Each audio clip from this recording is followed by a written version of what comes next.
قصص الانبیاء حضرت ہود علیہ السلام۔ محترم ناظرین، زیر نظر ویڈیو میں ذکر ہو رہا ہے حضرت ہود علیہ السلام کا، جن کی ابتدائی ویڈیو آپ ملاحظہ فرما چکے ہیں۔ حضرت ہود علیہ السلام قوم عاد کی طرف مبعوث ہوئے تھے۔ اس قوم کے گمراہ لوگ اگرچہ بت پرست مشرک تھے، لیکن قدیم اقوام کے لوگوں میں بھی یہ روایت رائج تھی کہ جب کبھی ان پر کوئی اچانک اور بہت بڑی آفات آن پڑتی تو ان میں سے سرکردہ لوگ اس مصیبت کو ٹالنے کے لیے بیت اللہ شریف کا رخ کرتے اور اس ناگہانی مصیبت کو ٹالنے کے لیے خدائے واحد کی غیبی قوت کے آگے فریاد پناہ ہوتے۔ یہ بلا ٹل جاتی تو وہ پھر پتھر کے معبودوں کی طرف رجوع کر لیتے۔ جب قوم عاد پر حضرت ہود علیہ السلام کے بار بار سمجھانے کا بھی کچھ اثر نہ ہوا اور وہ اپنی کفریہ حرکتوں سے باز نہ آئی تو اس سرکشی اور ہٹ دھرمی کی پاداش میں خشک سالی اور قحط کے عذاب نے انہیں آ گھیرا۔ تو اس قوم کے مختلف قبائل کے سرداروں اور دیگر اہم افراد پر مشتمل 70 افراد کا ایک وفد حجاز مقدس روانہ ہوا۔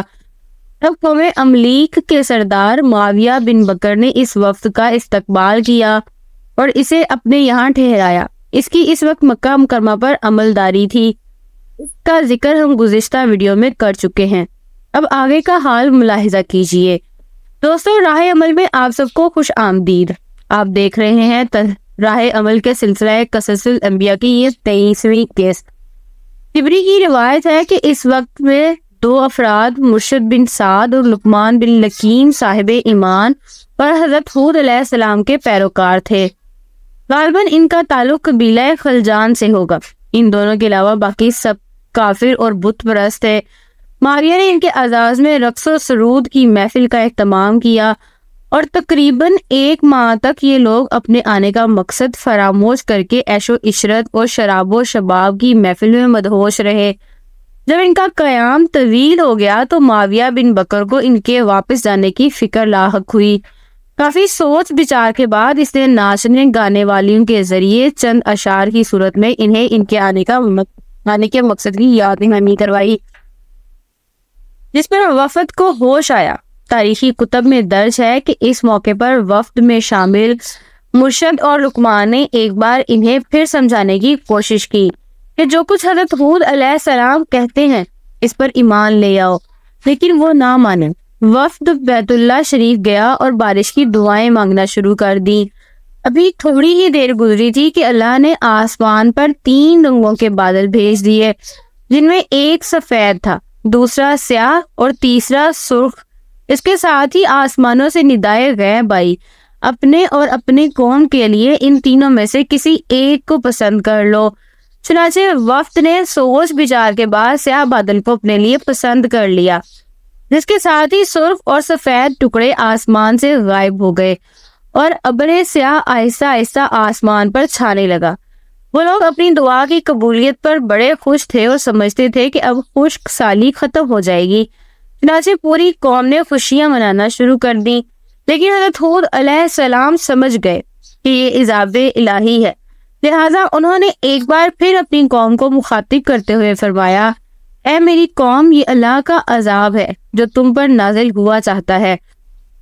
پھر انہوں نے اللہ تعالیٰ کا فرمان انہیں سنایا، نہیں بلکہ دراصل یہ ابر وہ عذاب ہے جس کی تم جلدی کر رہے تھے۔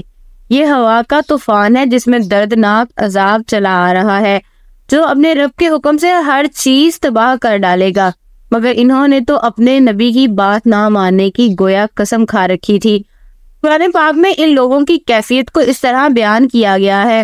جب قوم عاد نے اس عذاب کو بصورت بادل اپنی بستیوں کی طرف آتے دیکھا تو کہنے لگے، یہ تو بادل ہے ہم پر بارش کرنے والا۔ سورۃ الاحقاف میں اس عذاب کا ذکر ان الفاظ میں آیا ہے، اللہ نے تیز آندھی کا یہ عذاب 7 راتوں اور 8 دنوں تک مسلسل جاری رکھا۔ آندھی نے خطا کاروں میں سے کسی ایک کو بھی باقی نہ چھوڑا، یہ ہر ایک کے پاس پہنچ گئی، غاروں کے اندر، پہاڑوں کی گھاٹیوں اور چوٹیوں، گھروں، محلات اور قلعوں کے اندر، سب کو فنا کر ڈالا۔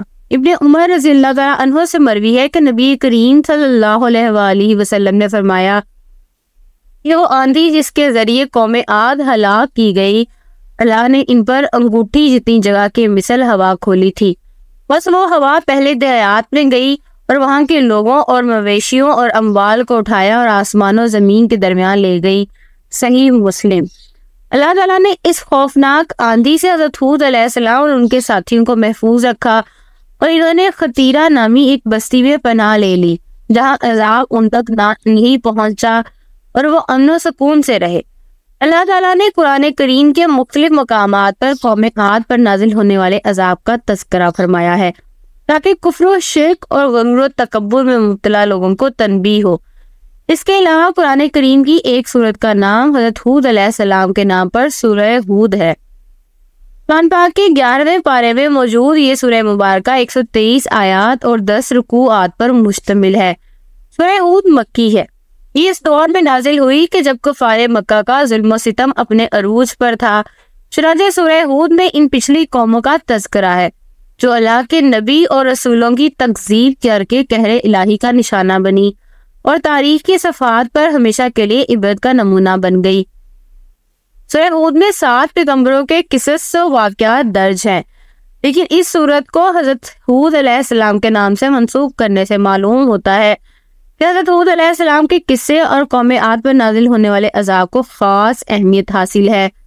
الحاکم اور ترمذی کی حدیث مبارکہ میں ہے کہ رسول اللہ صلی اللہ علیہ وآلہ وسلم کی ریش مبارک کے کچھ بال سفید ہو گئے تو حضرت ابو بکر صدیق رضی اللہ تعالیٰ عنہ نے عرض کیا، یا رسول اللہ صلی اللہ علیہ وآلہ وسلم اب بوڑھے ہو گئے ہیں؟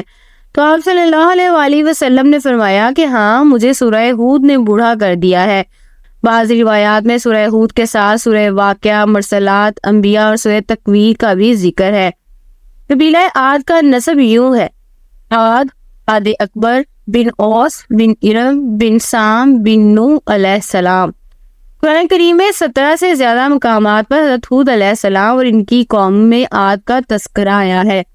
ابن خلدون کے مطابق حضرت ہود علیہ السلام کا سلسلہ نسب یوں ہے: ہود بن عبداللہ بن رباح بن خلود بن عاد اکبر۔ عاد ایک عرب قبیلہ گزرا ہے جو احقاف میں آباد تھا۔ احقاف ریت کے ٹیلوں والے علاقے کو کہا جاتا ہے۔ یہ علاقہ یمن میں تھا جو عمان اور حضر الموت کے درمیان ہے۔ قرآن کریم میں ان کے یہ حالات آئے ہیں: نمبر 1، عاد عرب تھے اور احقاف کے باشندے تھے، سورہ احقاف آیت 21۔ نمبر 2، یہ لوگ بڑے قد و قامت کے مالک تھے، سورہ اعراف آیت 69۔ نمبر 3، بہت زیادہ طاقتور تھے، اسی قوت و طاقت نے انہیں سرکش اور گھمنڈی بنا دیا تھا، سورہ فصلیات آیت 15۔ نمبر 4، کمزوروں پر ظلم ڈھاتے تھے۔ نمبر 5، بت پرست اور مشرک تھے، سورہ اعراف آیت 65۔ نمبر 6، خیمے ہونے کے باوجود ہر اونچائی پر مضبوط محل بناتے اور اس پر فخر کرتے، گویا مال و دولت کو بیکار میں ضائع کرتے، سورہ الشعراء آیت 128 تا 139۔ اللہ تعالیٰ قرآن کریم میں فرماتے ہیں، کیا تم نے نہیں دیکھا کہ تمہارے پروردگار نے عاد کے ساتھ کیا سلوک کیا؟ اس اونچے ستونوں والی قوم ارم کے ساتھ جس کے برابر دنیا کے ملکوں میں کوئی اور قوم پیدا نہیں کی گئی۔ یہ قوم بڑی زور آور، قوی الجثہ، ستونوں کی طرح طویل القامت تھی۔ ایسی قد و قامت والی اور طاقتور قوم نہ اس سے پہلے پیدا کی گئی اور نہ بعد میں۔ یہ لوگ عرب تھے اور عربی میں بات چیت کرتے تھے۔ حضرت ہود سامی نسل کے قدیم ترین پیغمبروں میں سے ہے۔ طوفان نوح کے بعد جب ایمان والوں نے زمین پر قدم رکھا تو ان بستیوں میں رہنے لگے جہاں نوح علیہ السلام رہا کرتے تھے۔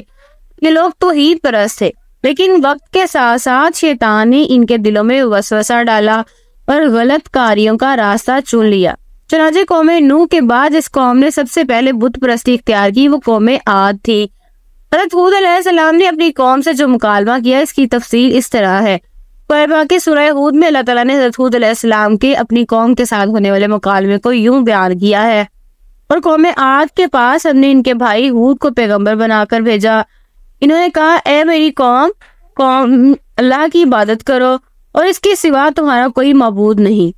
تمہاری حقیقت اس کے سوا کچھ نہیں کہ تم نے جھوٹی باتیں تراش رکھی ہیں۔ اے میری قوم، میں تم سے اس تبلیغ پر کوئی اجرت نہیں مانگتا، میرا اجر کسی اور نے نہیں، اس ذات نے اپنے ذمے لیا ہے جس نے مجھے پیدا کیا۔ پھر بھی تم عقل سے کام نہیں لیتے۔ اے میری قوم، اپنے پروردگار سے گناہوں کی معافی مانگو، پھر اس کی طرف رجوع کرو۔ وہ تم پر آسمان سے موسلا دار بارشیں برسائے گا اور تمہاری موجودہ قوت میں مزید قوت کا اضافہ کرے گا، اور مجرم بن کر منہ نہ موڑو۔ سورۃ الشعراء۔ یہ ہے کہ تم ہر اونچی جگہ پر کوئی یادگار بنا کر فضول حرکتیں کرتے ہو، اور تم نے بڑی کاریگری سے بنائی ہوئی عمارتیں اس طرح رکھ چھوڑی ہیں جیسے تمہیں ہمیشہ زندہ رہنا ہے، اور جب کسی کی پکڑ کرتے ہو تو پکے ظالم و جابر بن کر پکڑ کرتے ہو۔ اب اللہ سے ڈرو اور میری بات مانو، اور اس ذات سے ڈرو جس نے ان چیزوں سے نواز کر تمہاری قوت میں اضافہ کیا ہے جو تم خود جانتے ہو۔ قوم کا طرز عمل قوم عاد کا حضرت ہود علیہ السلام نے ہر طرح سمجھایا، مگر انہیں کوئی بات نہ مانی اور تکبر و ناشکری کرنے لگے۔ پھر عاد کا قصہ تو یہ ہوا کہ انہوں نے زمین میں ناحق تکبر کا رویہ اختیار کیا اور کہا کہ کون ہے جو طاقت میں ہم سے زیادہ ہو بھلا؟ کیا ان کو یہ نہیں سوجا کہ جس اللہ نے ان کو پیدا کیا ہے وہ طاقت میں ان سے کہیں زیادہ ہے، اور وہ ہماری آیتوں کا انکار کرتے رہے۔ سورہ حامیم سجدہ۔ اس پر ہود علیہ السلام نے انہیں جواب دیا، اب تم سب کے سب مل کر میرے خلاف چالیں چل لو اور مجھے ذرا مہلت نہ دو۔ میں نے تو اللہ پر بھروسہ کر رکھا ہے جو میرا بھی پروردگار ہے اور تمہارا بھی پروردگار ہے۔ زمین پر چلنے والا کوئی جاندار ایسا نہیں جس کی چوٹی اس کے قبضے میں نہ ہو۔ یقیناً میرا پروردگار سیدھے راستے پر ہے۔ ناظرین محترم، قرآن کی زبان میں قوم عاد کا احوال جاری ہے۔ مزید تفصیلات کے لیے ہماری آئندہ ویڈیوز کا انتظار کیجیے۔ اس دلچسپ سلسلے سے لمحہ بہ لمحہ آگاہ رہنے کے لیے ہمارے اس چینل کو سبسکرائب کرتے ہوئے بیل آئیکن کو دبا دیجیے تاکہ ہماری آنے والی ویڈیوز بھی اسی تسلسل سے آپ تک پہنچتی رہیں۔ اللہ نگہبان۔